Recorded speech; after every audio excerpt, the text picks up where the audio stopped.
আসসালামু আলাইকুম বন্ধুরা, সবাই কেমন আছেন? সবাইকে জানাচ্ছি ঈদ মোবারক। ঈদ মোবারকের উপলক্ষে আমাদের কোম্পানি বিশাল বড় এক পার্টির আয়োজন করছে।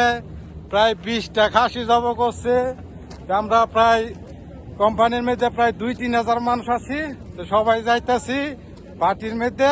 এই সে আমাদের বিলা, বিশাল বড় বিলা, এই বিলার মধ্যে যাইতেছি সবাই একসাথে পার্টি করার জন্য, খাওয়া দাওয়া করার জন্য।